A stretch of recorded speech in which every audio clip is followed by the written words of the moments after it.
হয়তো মনের কোণে পুষে রাখা মাটির টানটায় আজ মামাটি মানুষের প্রতি আত্মিক টানে জড়িয়ে দিয়েছে। জন্মভিটে লালমাটির দেশ বীরভূমের মঙ্গলডিহি গ্রাম। এই গ্রামেরই পল্লী দেবতা শ্রী শ্রী শ্যামচাঁদ ও শ্রী শ্রী মদন গোপাল জীবের ভক্তির সধারা তাকে প্রাণিত করেছিল শৈশবেই। তিনি বৈদ্যনাথ ঠাকুর। একসময় রুজির টানে শহর দুর্গাপুরে আসা, সেটা 1962 সাল। দুর্গাপুর ইস্পাত কারখানার কর্মী হিসেবে কাজে যোগ দেন। কারখানায় শ্রমিক স্বার্থে জড়িয়ে যান নানান আন্দোলনের মঞ্চে। রাজনৈতিক দর্শন হিসেবে জাতীয় কংগ্রেসে যোগ দেন কর্মজীবনের শুরুতে। রাজ্যে ক্ষমতায় আসে বামফ্রন্ট। বিরোধী দলের কর্মী হওয়ায় প্রথম থেকেই পড়তে হয় সিপিআইএম নেতাদের রোষানলে। বিধানসভা নির্বাচনে জয়লাভ করেন সিপিআইএম প্রার্থী দিলীপ মজুমদার। বামফ্রন্টের বিজয় মিছিল চলাকালীনই বৈদ্যনাথ বাবুর ইস্পাতনগরীর নাগার্জুন রোডের আবাসনে সিপিআইএম আশ্রিত দুষ্কৃতীরা ছোঁড়ে পরপর বেশ কয়েকটি বোমা। ভাগ্যক্রমে প্রাণে বেঁচে যান সপরিবারে বৈদ্যনাথ। বীরভূম জেলার মানুষ হিসেবে প্রয়াত প্রাক্তন রাষ্ট্রপতি প্রণব মুখোপাধ্যায়ের প্রতিও ছিল প্রগাঢ় শ্রদ্ধা। তাই বামেদের শত হুমকিতেও কোনোদিন মাথা নোয়াননি বুক টান করে বাঁচতে যাওয়া রিজু এই মানুষটি।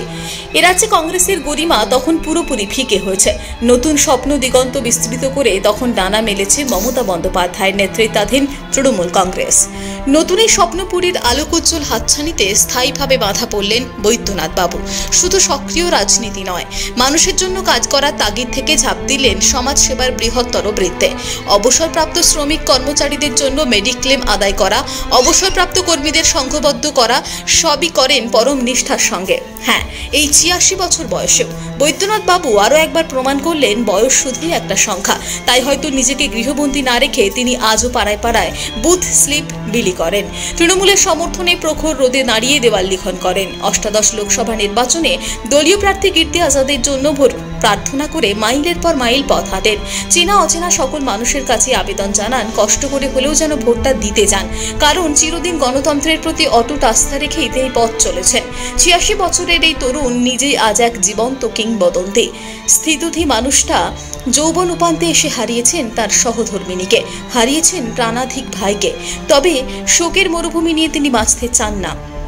তাই হয়তো আজও জীবনের এতটা পথ পেরিয়ে এসেও তিনি একটি দিনের জন্য নেননি বিশ্রাম। ছুটে চলায় তার জীবনের মন্ত্র।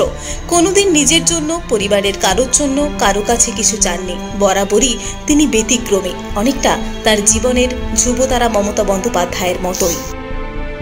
যখন মমতা ব্যানার্জি কংগ্রেস ছেড়ে তৃণমূলে এলো, বিপুল জনসমর্থন এবং বিরোধী নেত্রী হিসেবে ওনার একটা বিরাট অবদান আছে, যেটা যদিওর আমলে উনি দেখেছেন। ওই যেটা পালিত হয় 21শে জুলাই, এই নিয়ে উনি কংগ্রেসের ওপর আস্থা, মানুষ তখন আস্তে আস্তে কমে যাচ্ছিল এবং ওনার দিকে সমস্ত মানুষ যাচ্ছিল।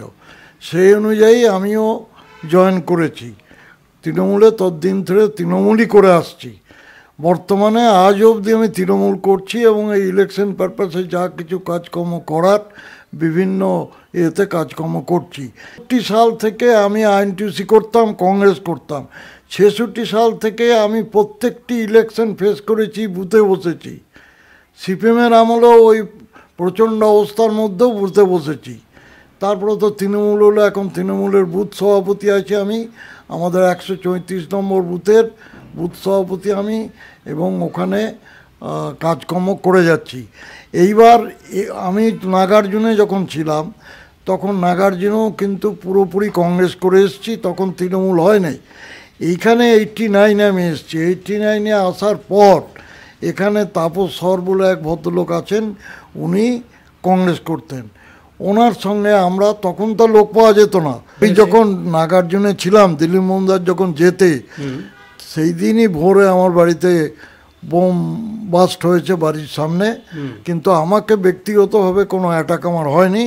বাড়িতে বোম ফেটেছে এবং পরবর্তীকালে আমি সিপিএমের নেতাদের বলেছিলাম, লক্ষণ টক্ষণ সবাই পাড়ার যারা নেতা ছিল এসেছিল এবং তারা দুঃখ প্রকাশ করে গিয়েছিল। আচ্ছা, ওনার যে রাজনীতি, শুরুর থেকে যে রাজনীতি, লড়াকু মনোভাব এবং এই যে বিভিন্ন রকম প্রকল্পগুলো ওর মাথার থেকে এসছে এবং এই প্রকল্পগুলো যে মানুষের সুবিধার্থে দিয়েছে, এইটাই আমি ভালোবাসি এবং এইটাতে আকৃষ্ট। যে আজকে এই যে লক্ষ্মী ভাণ্ডার থেকে আরম্ভ করে স্বাস্থ্যসাথী, সাইকেল যে স্কুলে দেওয়া, এই যে এত প্রকল্প করেছে, এগুলো মানুষ উপকার পাচ্ছে। সেইটা দেখে আমি এখনও ওনাকে সমর্থন করি। মানে বিকেল দিকটা পুরোই, সন্ধ্যে 6টার থেকে রাত্রি 9টা-10টা পর্যন্ত রেগুলার পার্টির জন্য। সকাল দিকে আমার অন্যান্য আরও বিভিন্ন অর্গানাইজেশনের সঙ্গে জড়িত আছি, যেমন মেডিক্লেম একটা আছে, আপনারা জানেন বোধহয়। মেডিক্লেমটা রিটায়ার এমপ্লয়ি দুর্গাপুরের আছে, প্রায় 30-35 হাজার এমপ্লয়ি আছে, তাদের একটা অ্যাসোসিয়েশন আমরা করেছি। আচ্ছা, সেই অ্যাসোসিয়েশনের যারা আমাদের মেম্বার, প্রায় 5,000 মেম্বার আছে, মেম্বারের বাইরেও 30-35 হাজার লোক আছে। তাদের এই যে হসপিটাল ভর্তি হওয়ার, টিপিএর যে টাকা পয়সা, ইন্স্যুরেন্সের, এইগুলো পুরো দায়িত্ব আবার, এবং পুরো দায়িত্বটা আমি দেখি সকাল থেকে রাত্রি পর্যন্ত। আমি আজ পর্যন্ত কোনো দিন পদের জন্যে কাউকে কোনো বলি নাই, বা আমার পদ দিতে চাইলেও আমি নিই নেই, কারণ আমি কাজকে ভালোবাসি, কাজ নিয়ে আমি চলি। আমি বিভিন্ন অর্গানাইজেশনে পদ কিন্তু আমি নিতে চাই না, কিন্তু জোর করে দেয়। এই যে ধরুন এখন আমি আমার মেডিক্লেমের অ্যাসোসিয়েশনে যে পদে আছি, এখন আমি এই জায়গায় চলে গেলে জায়গাটা পূরণ কী করে করবে সেটাও সমস্যা। তারা চিন্তা ভাবনা করছে। আমার সহকর্মী আছেন মুর্শেদবাবু, উনি এটা ভালো করে জানেন এবং বলবেন। উনি কাজ ভালোবাসে, আমি কোনো পদের দিকে আমি তাকাই না। বিভিন্ন রাজনৈতিক দলের নেতাকর্মীরা তাদের ছেলেদের চাকরিতে ঢুকেছে দুর্গাপুর স্টিল প্ল্যান্টে। আমি কিন্তু আজ পর্যন্ত কোনো নেতাকে বলি নাই যে আমার ছেলেদের চাকরির জন্যে। আমাদের ছেলেরা তার নিজের চেষ্টায় ব্যবসা করে খায় এবং ভালো ব্যবসা করে।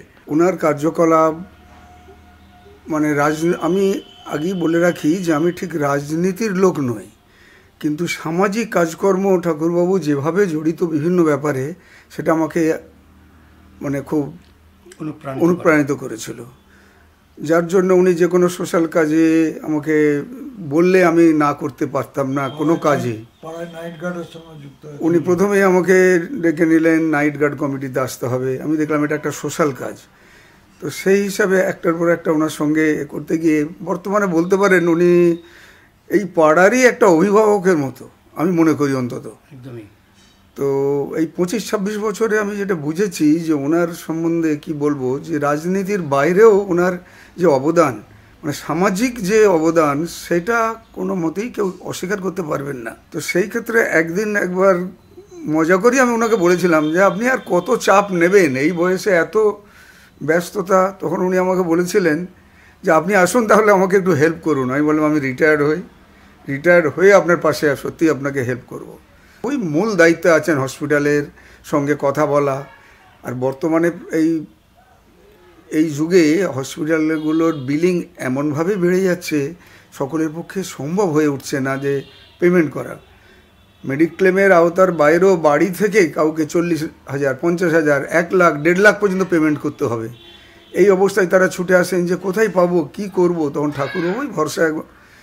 ওনাকে হসপিটালগুলোর সঙ্গে কথা বলবার দায়িত্ব দেওয়া আছে আমাদের EEWA, এক্স এমপ্লয়িজ ওয়েলফেয়ার অ্যাসোসিয়েশনের তরফ থেকে। আমরা এখনই সারেন্ডার করে দিই যে আপনি কিভাবে পারছেন এই বয়সে। আর মেমারি এখনও এই বয়সে ওনার মেমারি আমাদেরকে, আমরা ঈর্ষান্বিত যে আমরা ভুলে যাই, উনি কিন্তু ঠিক করে নেন যে না এটা এই হবে। তো এটা সকলের থাকে না, এটা ওনার একটা বিরল প্রতিভা বলতে পারেন এই ব্যাপারটা। দুর্গাপুর থেকে রমেন চৌধুরীর রিপোর্ট, টিভি নিউজ 10।